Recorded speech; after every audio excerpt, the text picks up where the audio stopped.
वाल्मीकि रामायण में वर्णन आता है कि महाराज दशरथ की 7,000 वर्ष की अवस्था हो गई, परंतु संतान नहीं थी। एक नहीं, दो नहीं, बल्कि 3 विवाह किए, फिर भी संतान की प्राप्ति नहीं हुई। एक दिन माता अरुंधति ने कहा वशिष्ठ जी से, इतनी पुरानी आपकी पुरोहिताई की और गुरु की परंपरा चली आ रही है, अगर दशरथ जी के संतान नहीं हुई तो आगे की फिर कैसे परंपरा बढ़ेगी? आपने विचार किया? वशिष्ठ जी ने कहा, देवी मैं कैसे करूं? कभी राजा ने मुझसे कहा ही नहीं कि मुझे पुत्र कामना की इच्छा है, पुत्र प्राप्ति की इच्छा है। अरुंधति जी ने कहा, यह कार्य मैं संभालती हूं। वाल्मीकि रामायण की कथा है। और अरुंधति जी ने दशरथ जी को बुलाया। दशरथ जी आए और दशरथ जी ने आकर के अरुंधति जी को, गुरु माता है ना, इसलिए उनको प्रणाम किया। और हाथ, जिस समय वो आए उस समय अरुंधति अपने पोते को गोद में लेकर के खिला रही थी। और जब दादा दशरथ ने आकर के अरुंधति जी को प्रणाम किया और प्रणाम करते ही जैसे ही उन्होंने खड़े हुए तो वो पोते का उन्होंने पैर का अंगूठा जोर से दबा दिया और वो पोता जोर जोर से रोने लगा। दशरथ जी ने कहा, मां अभी तो ये बालक खेल रहा था, प्रसन्न था, और मुझे देखकर क्यों रोने लगा? अरुंधति जी ने कहा, महाराज जानते हैं आप ये बालक क्यों रो रहा है? ये इसलिए रो रहा है कि अभी तक तो शिष्य गुरु की परंपरा चलती आई, पर आगे चल के मेरा शिष्य कौन बनेगा? अब तो मेरा शिष्य कोई बनने लायक है ही नहीं, तो मैं अपना शिष्य किसे बनाऊंगा? इसलिए बालक रो रहा है। ओहो, आज महाराज को पहली बार अनुभव हुआ, मन में ग्लानि हुई। और ग्लानि जब हुई तो सीधे गुरु जी के चरणों में जाकर गिर गए। एक बार भूपति मन माही, भय ग्लानि मोरे। आज समझ में आया महाराज को कि मेरे संतान नहीं है। निज दुख सुख सब गुरु ही सुनायो, तब वशिष्ठ बहु विधि समझा।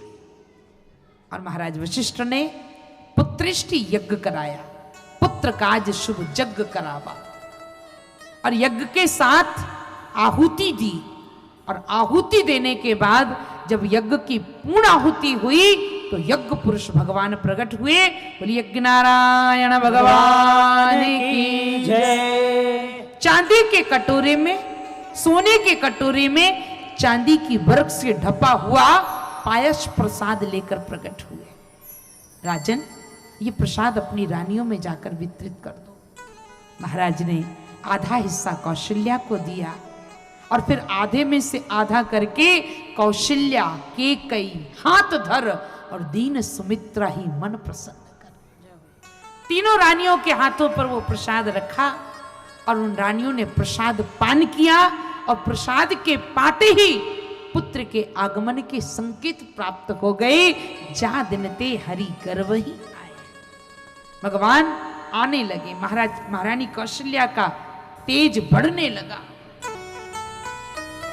यहां देवताओं ने एकत्रित होकर भगवान नारायण से प्रार्थना की, हे नारायण आप धरती पर आइए, बहुत उपद्रव आतंक बढ़ गया है, दुराचार, पापाचार, भ्रष्टाचार बढ़ गया है, धर्म की ग्लानि होने लगी है, अधर्म बढ़ रहा है। भगवान ने कहा चिंता मत करो। देवता स्तुति करते हैं, आई अवतार लो, अवतार लो, अवतार लो अवतार लो अवतार लो अवतार लो अवतार लो अवतार लो अवतार लो अवतार लो अवतार लो अवतार लो अवतार लो अवतार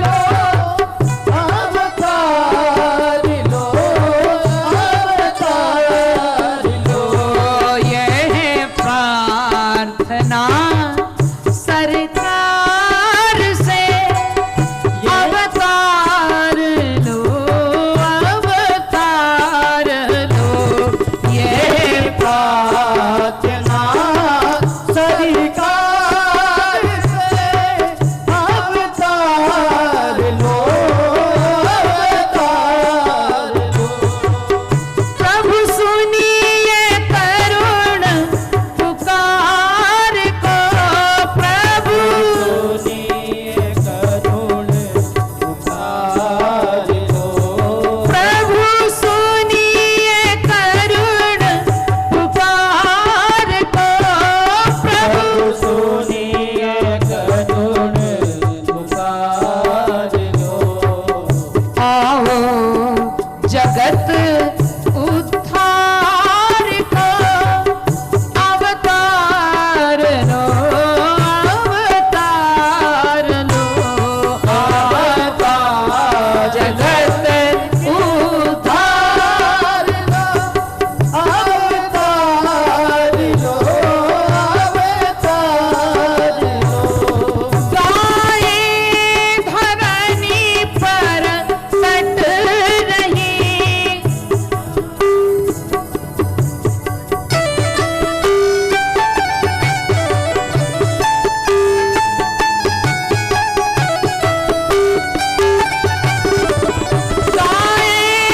धरनी पर कट रही गाए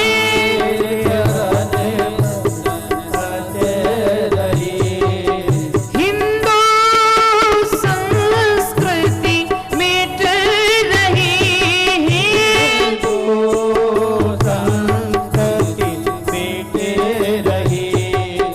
अब हरण भूमि पार को अब हरण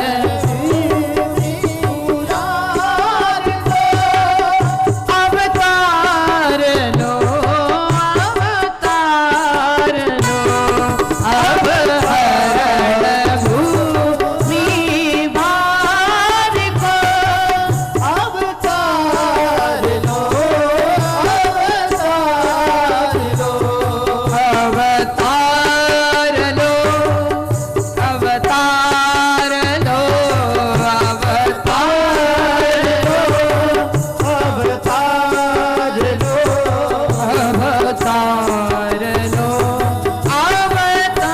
अवतार लो अवतार लो अवतार लो अवतार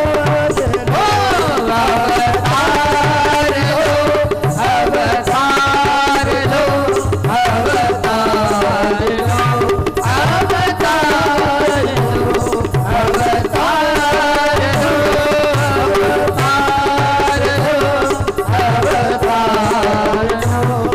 अवतार लो अवतार लो अवतार लो देवताओं की मधुर पुकार को सुन करके भगवान श्री नारायण प्रकट होते हैं। नौमी तिथि मधुमास पुनीता शुक्ल पक्ष अवजित हरिप्रीता दिन के ठीक 12 बजे भगवान श्री राम का प्राकट्य होता है। माता कौशल्या दिव्य रूप का दर्शन करके आनंदित हो जाती हैं और भगवान श्री नारायण की स्तुति करती हैं। माता कौशल्या अपने दिव्य लल्ला को भगवान प्रकट का प्राकट्य होता है भय प्रगट कृपाला दीन दयाला कौशल्या हितकारी हर्षित महतारी मुनि मनहारी अद्भुत रूप निहारी लोचन अभिरामा तन घन श्यामा निज चारी भूषण वनमाला नयन विशाला शोभा सिंधु करारी कै दुई कर जोरी स्तुति तोरी यही विधि करहु अनंता माया गुण जानी अति दीवानी वेद पुराण बनंता करुणा सुख सागर सब गुण आगर जय सो मम गीत लागी जन अनुरागी भयं प्रकट श्रीकांता ब्रह्मांड निकाया निर्मित माया रोम रोम पति वेद करे मम उर सोवासी है उपहासी उन्नत धीर मत गिर न रहे उपजा जब जाना प्रभु मुस्काना चरित बहुत विधि चले कई कथा सुहाई